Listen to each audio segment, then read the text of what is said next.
आप सभी को जय मसीह की। आज परमेश्वर के वचन में आप सभी का स्वागत है। आज परमेश्वर अपने वचनों के द्वारा आपसे बोले और बातचीत करे, और परमेश्वर अपने वचनों के द्वारा आपको बहुत आयत से आशीष को दे। और जब आप नए जुड़ते हैं और आशीषों को प्राप्त करते हैं तो आप इसे लाइक, शेयर और सब्सक्राइब करें, ताकि परमेश्वर के वचन की आशीष औरों तक भी पहुंच सके। आज हम जिस गुण के बारे में परमेश्वर का जानना चाहते हैं वो पक्षपात रहित है। और परमेश्वर का वचन हमें इस प्रकार से कहता है कि हमारा परमेश्वर पक्षपात रहित है। और व्यवस्था विवरण 10 उसका 17 में लिखा है, क्योंकि तुम्हारा परमेश्वर यहोवा वह ईश्वरों का ईश्वर है और प्रभुओं का प्रभु है। वह पराक्रमी, महान पराक्रमी और भय योग्य ईश्वर है, और वह किसी का पक्ष नहीं लेता और ना घूस लेता है। वो किसी का पक्ष नहीं करता और ना घूस लेता है। और हम परमेश्वर का वचन हमें बताता है कि हमारा परमेश्वर पक्षपात रहित है।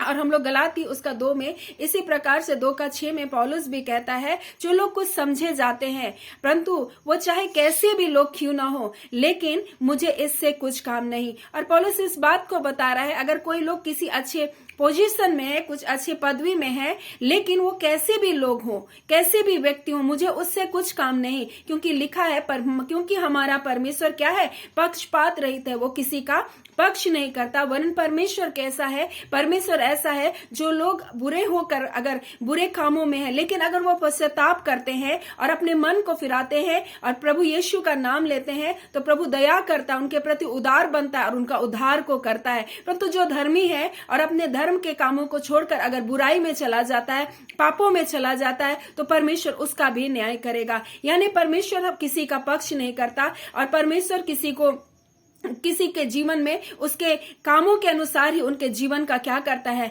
न्याय करता है। यानी परमेश्वर हमारे जीवन में से हमारे जीवन से इस बात को बताना चाहता है, इस वचन के द्वारा ये हमारे जीवन के लिए वो बताना चाह रहा है कि परमेश्वर किसी का पक्ष नहीं लेता, ना वो घूस को लेता है। इसलिए परमेश्वर चाहता है कि उसके बच्चे भी पक्षपात रहित रहे और पक्षपात रहित जीवन को जिए। और हम लोग रोमी उसका 10 उसका 12 और उसका 13 में हम लोग देखते हैं कि हमारा परमेश्वर यहूदी और यूनानी में भेद नहीं करता, इसलिए कि वो सबका प्रभु है, लिखा है। और वहां पर जो कोई उसका नाम को लेता है उनके लिए उदार है, लिखा है। उनके लिए वो दयावंत है, और जो भी उसका नाम को लेगा वो उद्धार को पाएगा। इसी प्रकार से एक पापी भी जब मन फिरा करके यीशु के पास आता है, यीशु मसीह उनके प्रति उदार होता है और उनके पापों को क्षमा कर देता है। इसलिए यीशु मसीह मत्ती उसका 5 में इस प्रकार से हमें बताता है कि तुम अपने शत्रुओं से क्या करो, तुम प्रेम करो, लिखा है। और वो कहता है, मैं तुमसे कहता हूं कि अपने बैरियों से प्रेम रखो, अपने सताने वालों के लिए तुम प्रार्थना करो,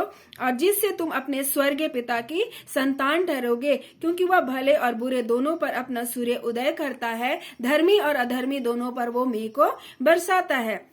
और इसी बात को यीशु मसीह हमें सिखा रहा है, यदि तुम अपने प्रेम करने वालों से प्रेम करो तो तुम्हारे लिए क्या फल, क्योंकि मसूल लेने वाले भी ऐसा नहीं करते क्या, ऐसा करके। और इसीलिए यीशु मसीह हमें बता रहा है कि तुम पक्षपात रहित जीवन को जियो, जिस प्रकार से हमारा परमेश्वर पक्षपात रहित है। और वो कहता है, हमारा परमेश्वर तो अति भय के योग्य है, वो ईश्वरों का परमेश्वर है और प्रभुओं का प्रभु है, महान है, पराक्रमी है, अभय के योग्य है, फिर भी वो किसी का पक्ष नहीं करता और ना वो घूस को लेता है, ना वो अपनी इच्छा को बदल देता है। परंतु हर एक मनुष्य का उसके काम के अनुसार परमेश्वर क्या करता है, उनका पलटा को, उनका बदला को देता है। सो परमेश्वर हमें अपने वचन के द्वारा ये बता रहा है कि तुम भी अपने जीवन को ऐसा ही जियो, तुम किसी के पक्ष में और किसी के विपक्ष में अपने कार्य को मत करो। और परमेश्वर हमें बता रहा है, जब वो यहूदी और यूनानी में कुछ भेद नहीं करता, तो हम मसीह होकर के एक दूसरे पर भेद ना करें। एक जाति और दूसरी जाति, एक भाषा और दूसरी भाषा में हम भेद ना करें,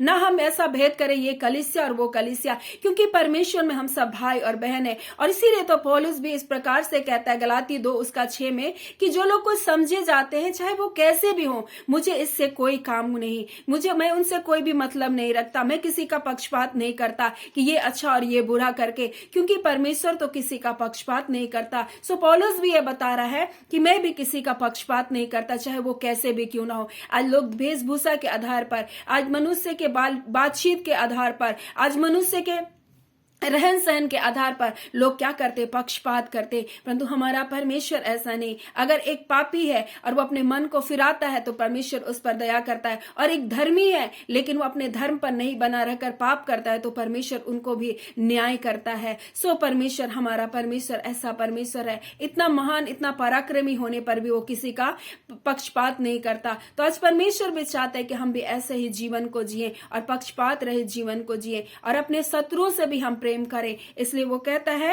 अपने बैरियों से प्रेम रखो और अपने सताने वालों के लिए तुम क्या करो, प्रार्थना करो, क्योंकि वह भले और बुरे पर भी अपना सूर्य को उदय करता है और धर्मी और अधर्मी दोनों पर क्या करता है, मेह को बरसाता है। सो आज हम अपने परमेश्वर के गुण को अपने जीवन में अपनाएं और परमेश्वर के चरित्र को अपने जीवन में अपनाते हुए अपने जीवन को व्यतीत करें। आज परमेश्वर अपने वचनों के द्वारा आप सबको बहुत ऐसे आशीष को दे। आमीन। आइए हम प्रार्थना करेंगे। धन्यवाद देते हैं प्यारे पिता परमेश्वर, प्रभु यीशु के नाम से पिता हम आपके पास आते हैं पिता, आपके सिंहासन के पास अपने सिरों को झुकाते हैं पिता। आज के सुंदर दिन के लिए पिता, आपकी दया, आपके अनुग्रह के लिए, आपके प्रताप के लिए परमेश्वर, आपके पराक्रम के लिए पिता, आपके जय के लिए पिता, आपके छुटकारे के लिए पिता, आपकी सुरक्षा के लिए पिता, जो आप अपने लोगों को परमेश्वर दिए हैं पिता। हम मर मिट नहीं गए खुदावन परमेश्वर, या आपकी महाकरुणा का प्रतिफल है खुदावन। आज हम आपके चरणों के तले हम सब मिलकर आए हैं खुदावन परमेश्वर। हम सब आपके निकटता में अपने सिरों को झुकाते हैं प्रभु जी। हम तुझसे एक नए दिन के लिए बल को, शक्ति को, सामर्थ को मांगते हैं परमेश्वर। एक नए दिन की अद्भुत आशीषों को अपने जीवन में मांगते हैं। वो शांति, वो आनंद, वो जय, वो छुटकारा प्रभु यीशु के नाम से के जीवन में आने पाए प्रभु। आपके पवित्र लहू से प्रभु हर एक को कवर कर लीजिए, हर एक के घर घराने को अपने लहू में ढांप लीजिए परमेश्वर। जितने अंधकार की युक्ति और शक्तियां परिवारों को तोड़ने के लिए प्रभु जी, लड़ाई और झगड़े और कलह को लाती, मनमुटाव को लाती है प्रभु जी, द्वेष को लाती है प्रभु यीशु के नाम से उनकी सारी युक्तियां शक्तियां बांधी जाए प्रभु जी। और खुदावन परमेश्वर अपने बच्चों को बुद्धि, ज्ञान और समझ को दे पिता, ताकि वो मेल व प्रेम को परमेश्वर अपने परिवारों में स्थापित कर सके प्रभु जी। हाँ खुदावन परमेश्वर, क्योंकि आपका वचन कहता है खुदावन, हाँ पिता, आप किसी का पक्ष नहीं करते खुदावन, आप किसी का पक्ष नहीं लेते प्रभु जी। जब आप धर्मी और अधर्मी में भेद नहीं कर रहे परमेश्वर, और परमेश्वर अपने सूर्य को पिता, उनके अपने वर्षा को उनके लिए दे रहे हैं परमेश्वर पिता। हाँ खुदावन परमेश्वर, क्योंकि आप दया कर रहे हैं इस वक्त खुदावन, आप कृपा कर रहे हैं इस वक्त खुदावन, और आप भी चाहते हैं पिता परमेश्वर, हाँ पिता, जैसे हम दूसरों के अपराध को क्षमा करते हैं पिता, जैसे हम दूसरों पर दया करते हैं खुदावन, वैसे ही खुदावन तू हमारे अपराधों को क्षमा करता है, वैसे ही तू अपनी दया को हमारे जीवन में देता है प्रभु जी। हाँ खुदावन परमेश्वर, और आप चाहते हैं आपके बच्चे सिद्ध बने प्रभु जी। आप चाहते हैं पिता, आपके गुणों को आपके बच्चे धारण करे प्रभु जी, आपके चरित्र में अपने जीवन को व्यतीत करे खुदावन। इसलिए आज के वचन के अनुसार हर एक को आशीष को दीजिए खुदावन, और वो पक्षपात रहे जीवन को जिए परमेश्वर, और अपनी नजरों को आपकी ओर उठाते अपने जीवन को व्यतीत करने पाए प्रभु जी। हाँ खुदावन परमेश्वर, आप कहते हैं अगर विरोध के लिए कोई बातें हो तो एक दूसरे की सह लो खुदावन, आप कहते हैं खुदावन। हाँ पिता, जैसे यीशु ने हमारे लिए दुख को सह लिया प्रभु जी, वरन इतना सह लिया कि क्रूस की मृत्यु तक प्रभु जी उसने अपने ऊपर ले लिया प्रभु जी, क्रूस की दर्दनाक मृत्यु को अपने ऊपर सह लिया प्रभु जी। ऐसी सहनशीलता को खुदावन आप अपने बच्चों को देना चाहते हैं खुदावन। आज के दिन प्रभु आपकी भलाई, आपकी सुरक्षा, आपका अनुग्रह, आपकी दया आपके लोगों के जीवन में होने पाए प्रभु। हर एक बंद रुके कार्य यीशु के नाम से होने पाए प्रभु जी। आपकी भलाई आपके दास दासियों के जीवन में आने पाए, उनके घर घराने, बाल बच्चों पर आने पाए। हमारे भारत देश, हमारे राज्यों पर अनुग्रह कर अपनी दया को दिखा खुदावन परमेश्वर। हर एक राजा, हर एक हाकिम परमेश्वर, हर एक प्रधानता खुदावन जो हमारे देश को संचालित करते खुदावन, उन सबको आपके अधीनता में देते हैं पिता। हर एक पर आपका नियंत्रण होने पाए, लड़ाई झगड़े और कलह को प्रभु जी, और शत्रु के एक युक्ति को प्रभु जी हम यीशु के नाम से बांधते हैं खुदावन। प्रभु उनकी सारी युक्ति योजनाएं प्रभु जी फूट और परमेश्वर पिता लड़ाई और झगड़े की आत्माएं यीशु के नाम से बांधी जाने पाए, परिवार में शांति आने पाए, लोगों के जीवन में शांति आने पाए पिता। आपके हाथों में सौंपते पिता, जो रोग दुख बीमारी में उन्हें छू कर चंगा कीजिए, अपनी सामर्थ, अपने बल को प्रदान कीजिए। इसी घड़ी प्रभु जी आपका सामर्थ उन्हें छूने पाए और आपके नाम की महिमा होने पाए पिता। धन्यवाद देते हैं पिता, आपने प्रार्थना सुना, प्रार्थना आपके बेटे यीशु के नाम से मांग लेते हैं। दया सुन अनुग्रह से ग्रहण कर लीजिएगा। आमीन। परमेश्वर आप सबको बहुत ऐसे आशीष को दे। आमीन।